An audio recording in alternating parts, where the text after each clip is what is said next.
Olá, buenos dias, como estão? Hoje a gente não vai usar a apostila, tá? É uma aula diferente, porque hoje eu vou passar também um trabalho, né? Esse trimestre a gente tem um pouquinho mais de notas. E vamos lá. Eu vou compartilhar e eu já vou explicando no caminho, tá? Compartilhar minha tela, ó, que louca. Ainda tô dormindo. Ah, não, não era isso aqui, não. Que sai fora. É isso. Então, vamos lá, deixa eu abrir maior.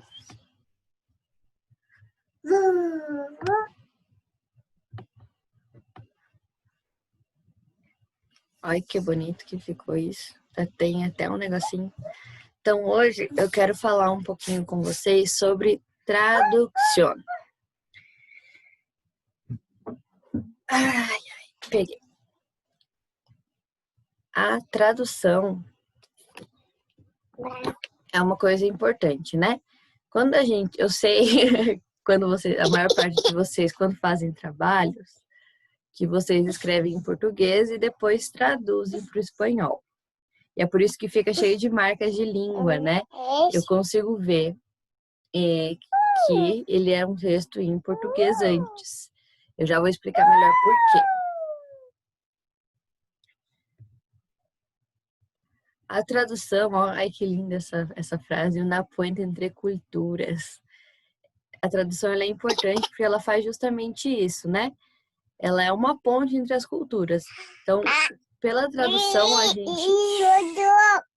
a gente chega a ter acesso a diversas coisas do mundo inteiro, né?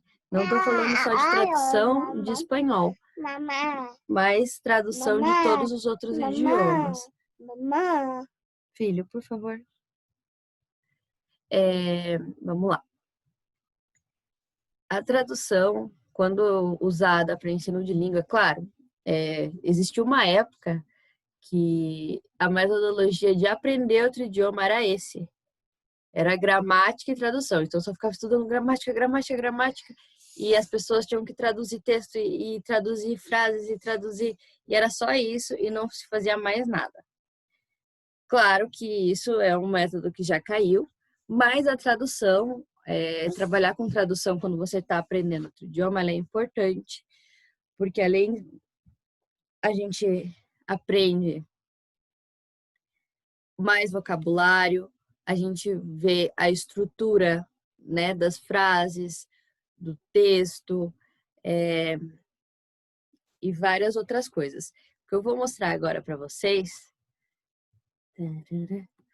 é que existem diferentes tipos de tradução.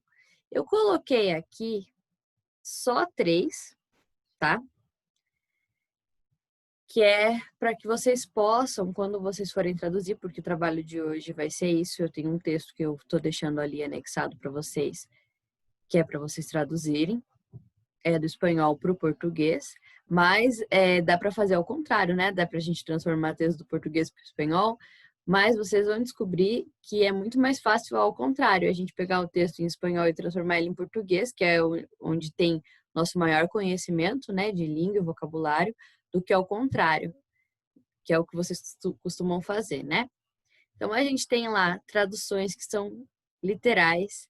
Isso quer dizer o quê? Que eu pegar uma frase e traduzir para outro idioma exatamente aquilo que está escrito.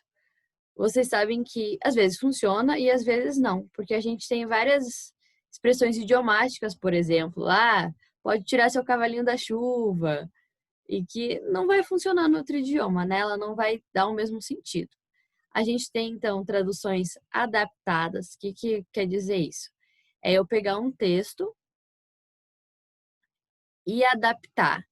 Por exemplo, estou traduzindo e, de repente, me deparei com uma expressão idiomática. O que eu vou fazer? Eu posso adaptar ela, buscar no outro idioma uma expressão idiomática que tenha um mesmo sentido ou um sentido bem próximo. Claro que nem sempre isso é possível, porque a gente tem palavras que elas são inexistentes no outro idioma, que não tem o que fazer, que não existe uma equivalência. Isso é um problema bem grande da tradução. Também é possível ter notas de rodapé. O que eu quero dizer com isso? É quando o tradutor, a pessoa que traduziu, né, pegou aquela palavra naquele idioma e manteve daquele jeito. Às vezes está em itálico, às vezes ela está entre aspas, às vezes ela tem só um asterisco em cima e embaixo uma nota de rodapé explicando o que é aquilo lá. Eu não sei se vocês já leram, mas a gente tem livros russos. Por exemplo, Crime e Castigo.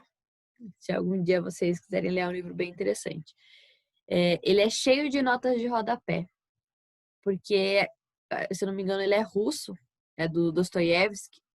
Olha o nome, Dostoiévski. Então, tem várias coisas que não tem tradução e precisam de explicação para que a pessoa que está lendo consiga entender, né? Eu trouxe para vocês, que é a parte do trabalho, o livro Como Água para Chocolate. Esse livro a gente tem ele em português, né? Como Água para Chocolate. E ele tem um filme também. A última vez que eu assisti, ele tinha na Netflix. Eu não tenho certeza se ele ainda tem. É possível que tenha no YouTube também, tá? Quem escreveu esse livro foi a Laura Esquivel. A Laura Esquivel é uma escritora mexicana, tá? Ela é roteirista também. O livro Como Água para Chocolate, ele foi o primeiro dela. E ele foi, tipo, um sucesso. Foi o primeiro que ela escreveu e ele foi um sucesso. Ele foi traduzido, se eu não me engano, para mais de 35 idiomas. E vocês vão ver que eu fico pensando em como eles traduziram para idiomas, assim, que são mais longe, né? Porque a gente tem o português e o espanhol, são idiomas irmãos. Então, a gente deriva da mesma árvore, né? Nós somos línguas latinas. E tem línguas que não, que são de outras árvores. Eu acredito que a tradução desse livro para outras línguas deve ter sido mais difícil ainda, porque ele é cheio de marcas da cultura mexicana. Assim, o livro inteiro. Então, deve ter sido um pesadelo traduzir isso aí. Quem fez a tradução para o português foi a Olga Savari. A Olga Savari, ela é uma tradutora com muita experiência. Ela traduziu, assim, vários nomes importantes da literatura de língua espanhola, tá? Então, ela tinha muita experiência do que ela estava fazendo. E mesmo assim, tem coisas no livro que não fazem sentido ou que a tradução perdeu muita coisa do que seria o original. Não estou desmerecendo o trabalho da tradutora de forma alguma, porque realmente é um livro muito difícil de traduzir, tá? Então, vou falar um pouquinho aqui, ó, sobre a narrativa. Então, para quem não conhece essa história, ele conta a saga, tadinha, da personagem principal, que é a Tita, tá? Ela tem um amor, né? Seria o par romântico dela, que é o Pedro. Ela é jovem, né? Ela gostaria de se casar com ele. Ele vai pedir. Ela tem outras duas irmãs mais velhas que ela é a filha mais nova. Ele vai pedir ela em casamento, vai pedir a mão para a mãe. O pai não existe mais, ele já tinha falecido. E a mãe diz que não, porque ela é a filha mais nova. E a filha mais nova não pode se casar, ela tem que cuidar da mãe até morrer. É horrível mesmo. E daí o que acontece? Ela oferece a outra irmã que tá pronta pro casamento. E eu queria xingar ele, né? O Pedro. Ele aceita e se casa com a irmã dela pra ficar perto dela. Tipo, teria mil outras possibilidades. Ele podia ter roubado ela, eu sei lá. Mas enfim, é isso que acontece. É um livro muito interessante. Ele tem. Ai, filho. Ele tem 12 capítulos, tá? Cada capítulo ele começa com uma receita de tortas, de várias coisas, receitas mexicanas. E no meio do texto, então, a pessoa vai explicando como se faz essa comida e assim a gente vai aprendendo da história. Então, a gente tem ali, então, coisas culinárias, pratos especificamente mexicanos, e que é bem legal. Eu trouxe aqui para vocês alguns exemplos de coisas assim. Eu trouxe bem pouquinhos, eu tenho uma lista bem grande mesmo, porque eu analisei esse livro inteiro. Então, peguei todo ele em espanhol, procurei tudo que eu achava que seria muito difícil de traduzir, olhei a tradução dele para ver como ficaria. Então, os exemplos assim são quase infinitos, assim, é muita coisa mesmo. Mas eu trouxe alguns para vocês verem do que eu estou falando, de como algumas coisas são bem difíceis de traduzir. Então, a gente tem aqui aquilo que eu falei para vocês ali há pouco, sobre expressões idiomáticas. Então, eu vou ler aqui o exemplo do livro originário, né? Da onde veio. Ele está no livro que eu tenho, né? No espanhol é a página 28 e na tradução dele está na página 20. Un estremecimiento recorría el cuerpo de Tita y, como vulgarmente se dice, se le ponía la piel de gallina cada vez que se rompia um huevo. Então, a gente tem uma expressão aqui, se le ponía la piel de gallina. Então, ela ficava com a pele de galinha, a gente não tem isso no português. E a Olga, né, a Olga Savari, resolveu traduzir por ficava toda arrepiada. Um estremecimento percorria o corpo de Tita e, como vulgarmente se diz, ficava toda arrepiada cada vez que se quebrava um ovo. Aqui, a gente tem uma coisa engraçada. A tradução ficava toda arrepiada, ela faz total sentido, porque é exatamente isso que essa expressão idiomática no espanhol quer dizer, né? Mas essa parte aqui, ó, como vulgarmente se diz, ela não cabe na tradução. Porque uma vez que foi adaptado aqui, né, foi explicado o que seria se ele ponia lá perligadina, não faz sentido eu dizer como vulgarmente se diz, porque não é vulgarmente dizer ficava toda arrepiada, porque não é uma expressão idiomática, não é uma fala que se diz por aí, ficava toda arrepiada. Então, daria para tirar isso aqui e colocar um estremecimento percorria o corpo de Tita e ficava toda arrepiada cada vez que se quebrava um ovo. Porque essa parte aqui poderia sair, já que foi adaptado, foi explicado o que significava essa expressão idiomática, né? Mas tudo bem, vamos ver lá. Se transportou al dia em que a los 9 anos se havia ido de pinta com os niños del pueblo. Então, a gente tem aqui a expressão ido de pinta. Eu vou ler ali antes de explicar. Transportou seu dia que aos 9 anos saiu para brincar com os meninos da cidade. Aqui a gente tem um problema. Porque a gente tenha uma troca de sentido. Ir de pinta significa matar a aula, gasear a aula, deixa eu pensar, cabular a aula. A gente tem no português várias expressões, né?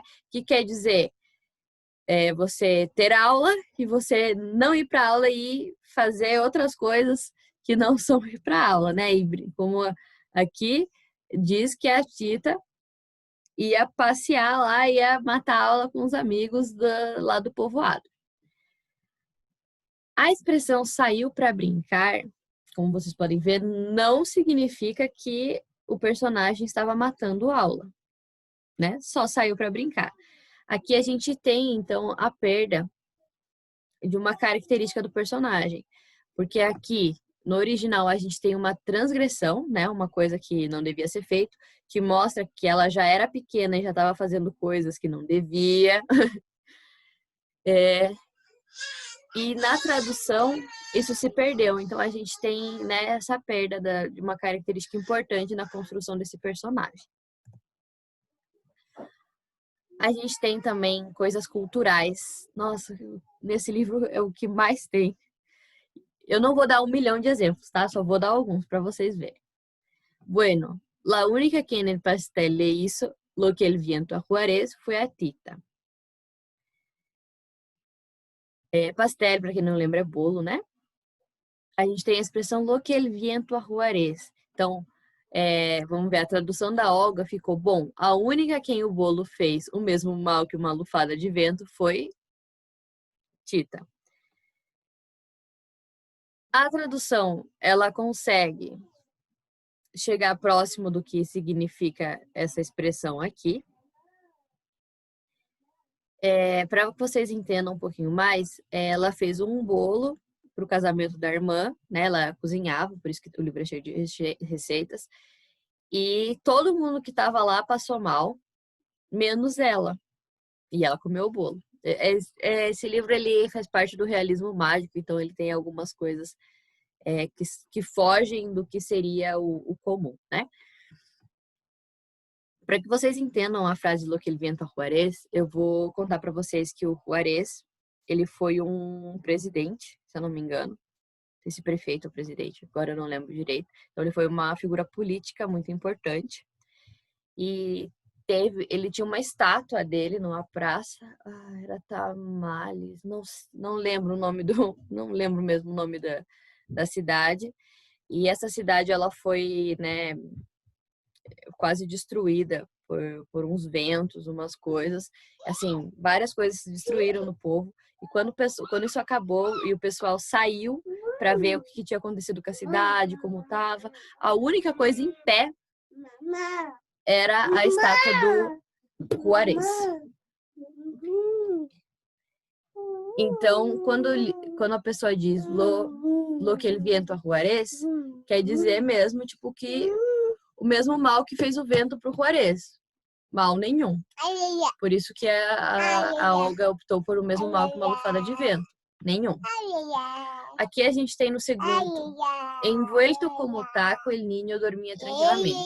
A gente tem a comparação aqui com um taco, né? Que todo mundo já comeu um taco, que é um enroladinho assim. Theo, com uma tortilha. Que delícia, até fiquei com fome. Não é feito com tortilha, porque taco é taco. Vê a confusão na cabeça. E foi traduzido por envolto primorosamente, o menino dormia tranquilo. A gente perdeu, então, aqui também uma comparação da culinária mexicana por uma outra palavra no português. Assim, de sentido, mantém parecido, mas a gente perde parte da cultura, que é a coisa principal do livro, né? O que eu quero de vocês? Vocês vão fazer esse trabalho em grupos de 3. Olha que bonito, um trabalho em grupo. Eu estou enviando para vocês, são 6 páginas, eu sei que é bastante, mas é por isso que vocês são em 3 pessoas. Dá para dividir, né? Bem bonito. Vocês vão traduzir, vocês podem escolher, igual eu mostrei ali, vocês podem adaptar para coisas que vocês acham próximo do português, vocês podem pôr nota de rodapé, né? Colocar e explicar mais ou menos ali o que é. Vocês podem usar sim o Google Tradutor, podem usar dicionário, mas não dá para pegar esse texto e jogar no Google Tradutor e mandar para mim, porque eu vou ler e vou saber, porque ele vai ficar todo torto, porque tem várias coisas que não são fáceis de traduzir, que elas não têm tradução para o português, tá? Então vocês vão ter que fazer com cuidado, com calma, né? Vocês vão poder conhecer um pouco mais da cultura mexicana, vocês vão poder aprender mais palavras em espanhol, e inclusive isso ajuda também no português, porque a gente tem que pensar sobre a nossa língua, tá? Depois dessa tradução, eu quero que vocês façam uma conclusão. Então, vocês vão falar a tradução de vocês, um espaço, e embaixo eu quero que vocês coloquem uma conclusão sobre os métodos que vocês usaram. Se foi fácil fazer essa tradução, se foi difícil, o que vocês encontraram de mais dificuldade, qual foi a escolha de vocês, se vocês acham que perdeu um pouco o sentido que estava lá no texto original, tá? Então, a tradução e uma conclusão sobre como vocês fizeram, tá? Eu quero esse documento em PDF, tá? Então, na hora de salvar, não salve em Word, salve em PDF para subir um documento só, tá? Tem que ter lá em cima o nome das 3 pessoas que fizeram, né? Então, só uma pessoa vai subir lá a resposta no Senec. Uma só pessoa vai subir a resposta pelas 3 pessoas que fizeram o trabalho, tá? Eu vou dar 2 semanas para vocês fazerem isso. Se vocês tiverem alguma dúvida, vocês me chamam, mas é simples, né? Vocês têm um texto, tem que passar ele para o português, cuidando, né, com essas coisas que não tem tradução para o português. Vocês vão ter que ver se vai ter que adaptar, se vai ter que pôr nota de rodapé, como que vocês vão fazer isso, tá bom? Qualquer coisa eu tô aqui. Deixa eu tirar o compartilhamento aqui. Um beijo e hasta.